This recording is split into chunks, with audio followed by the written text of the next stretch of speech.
Hello, you wonderful people, and welcome to another episode of Not to Comic Book. This being a show where I talk about TV shows that are adaptations of comic books. For today's episode, I'm going to talk about This Monster Wants to Eat Me, Season 1, Episode 7. Great episode. A lot of really interesting things went down in this episode, so let's break it down. So we're picking up where the last episode left off, and Shiori's trying to make it such a point to take Hinako away from the beach because she saw the hands and stuff. She specifically didn't want Hinako to see them because she would ultimately have to tell Hinako what they are. And essentially they're a stuck entity between human and yokai that basically they're kind of like people who died at sea, all their regrets and anger kind of all culminating into that form.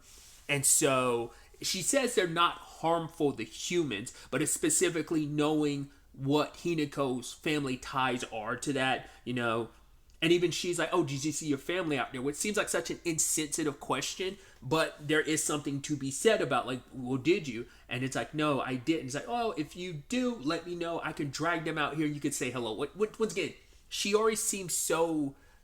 She doesn't gel well with humans. It's so, and I think that's kind of something this episode really dives into. It's just like the difference between how Miko acts as a human versus Shiori. Because Shiori puts on this face and acts friendly, but she can be very curt and just very blunt. But it's like she puts on a mask, which you can say Miko does too, but that mask flows a little easier for Miko than it does, and that's just even something Shiori notices. I'll get to that later on, that conversation they had about who they are and their perspectives and what they can each bring for Hinako and what they can't do for Hinako. But either way, like, I think despite her curtness and like how like off-putting that seems, I think she did try to say that in a way because she probably was hoping that would deter that sentiment would potentially deter Hinako from ever wanting to get too close to the beach or whatever. Maybe something like that, because even Hinako's thinking like, I was kind of hoping I would, because I guess for her that'd just be one more excuse of maybe I don't even have to wait for Shiori. Like, even if it was just seeing them again, even if in whatever form that is, it bring me at least a little bit closer to them, especially considering like, well, they can't do any harm to me, which is interesting because if you look in the opening of the show, it shows like those hands also being the ones that drag her down. So I wonder if Shiori not being as honest about how dangerous they are. She says they're not dangerous to humans, but we also know Hinako is special in a lot of regards, so maybe there's adverse effects that would happen to her that traditionally wouldn't happen to humans. I don't know. But obviously they're soaking wet from the rain, and Hinako like grabs her arm, and Shiori's thinking like, oh, you're cold, and she's like, no, I'm fine. You're like, right, her scars.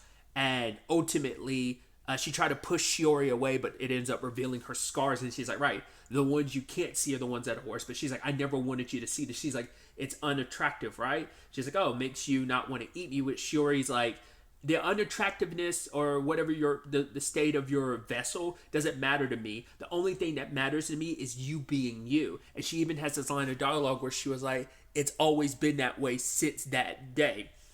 So I might have brought this up earlier in the like reviews where I was like, did Shiori know? Because like, there was a line from Shiori in episode 1 where she's like, hey, I finally found you, which, I later interpreted as, oh, maybe she, because I was like, oh, did you have some past connection with Hinako and you've come across her before and she just doesn't know that, which seems like that might be the case. Or is it a situation of my thought later on was like, oh, you smelled Hinako's smell and it attracted you and drew you here. But there might be deeper implications, because I don't know if I've ever talked about this. It was a thought I had, but I thought, well, maybe not. But like Hinako surviving the accident, she just assumed like, oh, I got flung out of the window, which is kind of interesting considering like, the chances are there, I guess, but like the chances you would be the only one amongst your family flung out the windows, not your mom, not your dad, and not your brother, like just it being you. Once again, the chances are strong and possible, but it still leaves the theory open that, it could have been someone or rather something, especially because she heard a voice. And I wonder in retrospect, that voice she heard, was it actually Shiori? Did Shiori save her that day? And maybe Shiori was going to eat her. Maybe she ate her parents and her brother. I don't know. Maybe she was going to, and maybe that reaction and whatever that meeting was in that moment, she left something on Shiori. And maybe that's why she might view the scars a little bit different. Like maybe there's something like maybe she blames herself, like whatever happened to you, the thing that's attracting so many yokai to you is because of me. If I was in fact the one who did something all those years ago, that I'm the one that saved you. But then Shiori does what she does best. She deflects when she's kind of like, the thing I'm most worried about is like, oh my God, like what this illness or whatever, if you get sick, what that'll do to your meat, that would be the truly atrocious thing. Then eventually like went into the store really quickly when the sun came out and it got a lot brighter and hotter. She ended up getting her another like overcoat because it's like, oh, the thing you're wearing on top of like your shirt is super wet, so like I'm here something you can use to cover up your arms too. Get out of the thing that's wet and wear this. So because it was Shiori's way of apologizing for like, hey, we took this long trip here, and for it to mount to this, it's kind of like, oh, I kind of didn't like, you didn't get to have a fully good time, so I wanted to kind of make it up for you. And Hinako says, could we come back another time? And then we just had split like 2 seconds on screen where you see like her mouth as a mermaid, and she looks to her and then smiles, and she's like, yeah, I like that. Which part of me is like, I'd seen that scene twice because I had to stop the episode like pretty early in the day. I ended up rewatching the episode like just from the beginning again.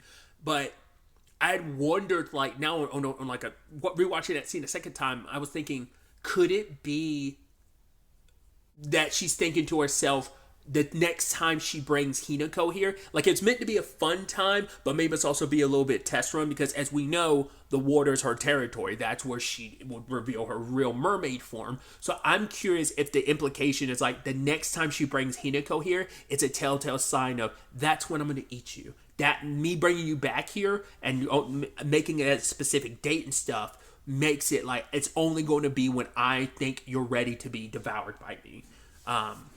That was my implication. Like I said, thought didn't cross my mind the first time through, but the second time through, it did. So I'm curious to see if that ends up being a thing. But once again, Shiori is she makes it seem so matter of fact that things are going to be this way. But like stuff throughout this episode makes me feel like it might not be. And I already was kind of feeling like it might not be. It's like, is that what your end goal really is? Are you really just going to eat her? Is there nothing more? Because you've shown time and time again with Hinako, as well as when Hinako isn't around, there's a sentimentality to you that you have ulterior motives for doing what you're doing.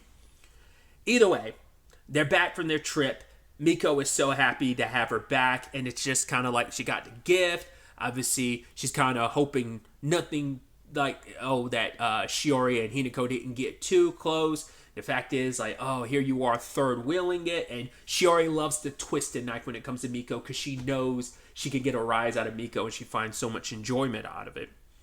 But essentially, Miko wanted Hinako to come to like a basketball training camp that's coming up. There's 2 managers that have prior obligations that are going to take up their time, so she wanted to invite Hinako for one to be an opportunity for them to kind of quote unquote get away and be together and hang out. It'd be their first time like truly hanging out post her finding out who you really are as a fox yokai. But then Shiori, ends up deciding to invite herself. And I love Shiori, once again, twisting that knife, kind of referencing like, oh, I'm surprised that wouldn't be too far away from you. And Miko's like, well, it's close enough so it's not an issue. And it's like, wait, if it was further, Miko, would you not be able to go? She's like, no, of course I'd be able to. She's like, I would just get homesick. It's like, wait, you're homesick? Yeah. I love my home so much. And it's like, right. Shiori knows that Miko doesn't want Hinako to know the truth of, because she bit off her tails last episode, there's only so far she can go outside of this region because she's bound here, because she's stripped herself of so much of her power. Because I think it's from the perspective of Miko knows that if she ever tells Hinako the truth, Hinako's going to blame herself, and she doesn't want that. So that's why she's still trying to keep it a secret. But Shiori, like, dangling that like that, it's like you did that 100% on purpose, because you were hoping that I would slip up in front of her and kind of reveal that. So just because Shiori can be a dick in that capacity. But either way, Hinako suggests both of them go, like both her and Shiori, because she wants all 3 of them to go, because it was a point she had stressed last episode too. She wants all 3 of them to hang out because she wants Shiori and Miko to become really good friends. That way Miko will have someone once Shiori finally eats her, So still that's processed. I mean, for one, these are the people that she does care about and enjoy being around, but also them having each other when she's gone is kind of her. She's been setting the groundwork for that. So just using every opportunity she can that presents itself to make that a possibility more and more. I guess you could also make the argument it's her trying to spend time with Miko too, so that kind of like, right, you get your feel of me, and then like maybe when the time comes, maybe I don't give a proper goodbye to you, but we have a final moment when the time does come. I don't know. But there, while they're helping out, while Miko's practicing, Hinako and Shiori are helping out, and there's a girl there. Was it Ayame?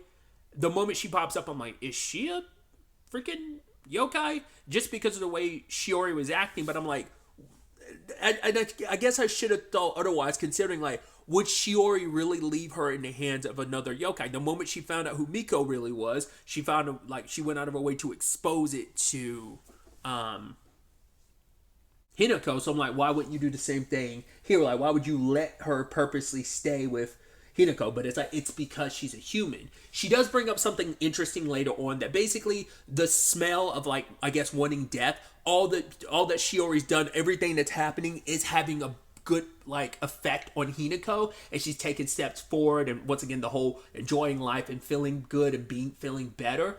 But it's like that stench started fading away, but she can smell it on Ayame, and she's like, I hope they don't end up licking each other's wounds, because then she feels like it's going to be a catastrophe waiting. So it seems like maybe Ayame's kind of got like a death wish too, a stench of like wanting to die, just like Hinako, and maybe she recognized it. It's like, because it's especially interesting too, because when Hinako looks at Ayame, she sees her mom. So there's something there, and I think Ayame probably sees it in Hinako's eyes, the eyes of someone who's lost a lot, who's seeking death. It's like she sees that feeling, she sees that emptiness in her eyes. It's like, I see that in my own eyes. I found a compatriot, and maybe we'll see how that plays out. I'll talk about the ending of the episode when I get there. Shiori and Miko had this interesting back and forth where Miko thought she was slacking off, but it's like, oh, you actually are helping and stuff like that. It's all interesting. And Shiori basically confronts Hinako, because she was like, no, sorry. Shiori and Miko had their back and forth, and Miko confronts her about, like, I don't understand why Hinako feels the need to open her heart up to you. And Shiori's like, well, of course you can't understand, because if you did understand, you wouldn't be able to stay by her side, because we both know you know what Hinako wants, but you refuse to give it to her. She has a yokai right by her side, and it's like, and even Miko says, like, yes and no. Well, at least she never says it directly to Shiori, but it's like, to the audience, her inner thought, it's like, she does know. She's always known what Hinako wants. And it's like, yeah, that's the difference, is you're her friend, and so you've been playing human for so long, but the fact is that you know what she wants and you won't give it to her, but me, I can. So that's the difference between us. It's like, she cares about you as a friend despite knowing what you are, and she knows what I am and the purpose I serve in our dynamic. But she does say she is envious because Miko has spent so much time thinking like a human. It makes her envious. And I think that goes to the point I was bringing up before of like the loneliness of, like, despite her playing human, she's been doing this for so long that she, all intents and purposes, is very human-like, and she gels well with people, whereas Shiori, it's so much of a mask that she has to put on to interact with people, the loneliness and solitude, because at least Miko has surrounded herself with people. She is that sunshine that like draws so many people in, and I think whereas Shiori's kind of like the cold depths of the sea, and it's just like nothing but darkness. It propels people away rather than drawing them in. I mean, the only person that it draws in is Hinako, and that's Hinako seeking death. So it is something understandable to be like, because I think the specific line was, despite you wanting the opposite of her, Hinako will never push you away. And that's kind of that complicated thing of like, she knows you will never give her what she wants, but she could never bring herself to push you away because you mean too much to her, And it's like, but me on the other hand, she's like, yokai, we lie all the time. That's what we are. We're selfish, we're liars. And it's kind of like, yeah, cards are already on the table. Hideko already knows that about me, and kind of walks away. And then Miko brings up something interesting where she's like, okay, so you say that, you are a liar and this and that. Well, what does that mean about you? If you're saying that you're a liar, and you're saying all the stuff that Hinako wants to hear, what does that really mean? It's like, you're just saying the stuff she wants to hear, but like, is that you being truthful or is that you also lying? It's like, I thought that was like a really interesting perspective to have, because like I keep stressing, and I stressed in this as well. It's like there is a sentimentality there that she can't deny, no matter how much she tries to push it down. It ends up being that a quote I from a video game, where it's just kind of like, right, people have an effect on each other. So in this case, let's use Shiori and Hinako. They are having an effect on each other. The effect Shiori is having on Hinako is pretty clear, whereas Shiori has tried, and I think the end of this episode plays into that, her trying to limit the effect Hinako has on her. But it's like, no matter how much you try to deny it, it still happens. So you can only deny that for so long, because you are having an effect on each other, So I think that's where we're currently at a standing with that whole situation. So then the lady that they're helping ends up no, it was Ayame. While Ayame and Hinako were working together, she was like, oh, who taught you how to cook, that friend of yours? She's like, oh, no, not her, someone else. But then she was like, thinking about Shiori, says like, Shiori, friend. Because I think she had never really given much thought about what their dynamic is. Because she knows what it is, but it's like, I am very friendly with her. And obviously it's very different with my relationship than Miko. But what is that? Like, how do you define that? She's like, oh, I just assumed because you guys seemed pretty close. And it's like, she's like, wait, you really think so? Like I said, like, Hinako had never really paused to think about that. It's like, well, what do I think of Shiori? What does she mean to me? So you even see later on, obviously, Hinako being nervous when the other girls are like, oh, let's take a bath. And Hinako's nervous, but Shiori covered for her. Was like, no, we don't have to. Like, it's like, why? I mean, yes, in the long run, it's by making her feel more comfortable and feeling better, which also makes all the sense in the world that Miko would also know. Because the moment I'm mixing up names, sorry. The moment Hinako grabbed her arm, Miko knew exactly what it was. But the sad thing is, in that moment, she couldn't do anything. It was actually Shiori that comforted her. I'm sure that probably bothers her, because it's like, oh, Shiori knows about your wounds. And I wonder, does Miko know, and does Hinako not know? Well, I mean, it seems like definitely definitively that Miko knows, but the question is, does Hinako know that Miko knows, or is it just something that Miko's always known and just kind of has never said anything? Like, even through their fake memories, did Miko know about Hinako's wounds, or, Because I think that's kind of that's a very important distinction on whether Hinako told her or showed her versus Miko just knowing and Hinako not knowing that she knows. But either way, when they kind of go, away, and she kind of gives her a drink to kind of calm her down, she asks her, like, our dynamic is what it is. The fact is, like, why are you so kind to me? And she's like, you know why? It's because I'm doing it for me. And she's trying to make it clear to her, nothing I do for you, Hinako, is for your sake. I can't remember if, like, Hinako saying, a human and a yokai, like, we could never be friends or something like that. Like, what are we? And I think that's what sent her on the diatribe. I can't remember if the diatribe happened first of, everything I do is for me and not for you. Don't ever get that twisted. I am what I am, and you are what you are. Everything is for the purpose. Because even Hinako's like, right, our relationship is just us both. It's a mutual thing of we're both getting something out of this. But I think the more she spends time with Shiori, the more she's come to care for her. And now it becomes a thing of, what are you to me? Could we ever be friends? And then Shiori deads that immediately, like, oh, don't get it twisted. Our dynamic, we could never be friends. So don't even kind of allow yourself to even entertain that idea.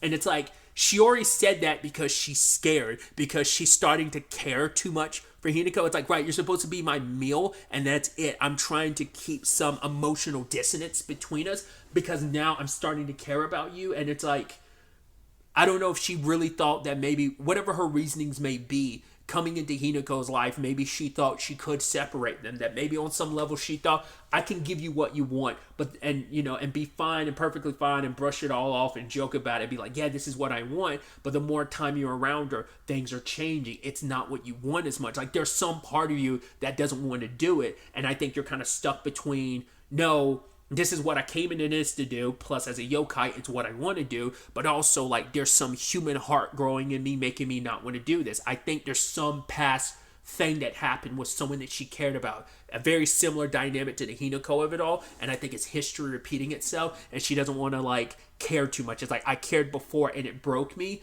I don't want to go down that route again, so she's trying to make it clear, draw those lines of, I'm a yokai, you're a human, don't even get it twisted that we could ever be more. It's not possible. It is, and the fact is not just friends, obviously something more, but you don't want to even embrace that idea because funny enough, I think it scares you. And then to kind of end the episode off with Ayame being like, oh, like, can I talk to you or ask you for something in a moment? And that creepy smile creeping across her face. So I'm wondering, are we going to find out, like, Ayame, like, already we know she seems to be very much in the same vein as a Hinako, but maybe a lot more than we think. Like, maybe she has some connection to a yokai and she wants to, like, use Hinako in that capacity. Or she's on a very self-destructive path of like, well, Hinako's kind of trying to take a suicidal route. She's just taking the least, it's effed up to say, but the least like direct approach to it. She's finding a very roundabout way in Shiori. What if like Ayame is trying to do the same thing, and she's thinking like, oh, I'm gonna take myself out, but I'm also gonna take you out. If it's kind of like a pact of like, let's kill ourselves together. That way we both end our own suffering, but we're not going alone. Almost this being a mutual thing. Or maybe there's something a little more, even more sinister at play. I don't know. Like I said, once it was kind of removed that she's not a yokai, I was like, then what is this? And especially with that creepy smile, I'm so curious to see where this takes us going forward into the next episode. But really, that's all I wanted to talk about. Till the next time we meet, be happy, be safe, live life to the fullest, and enjoy it. Good day and goodbye.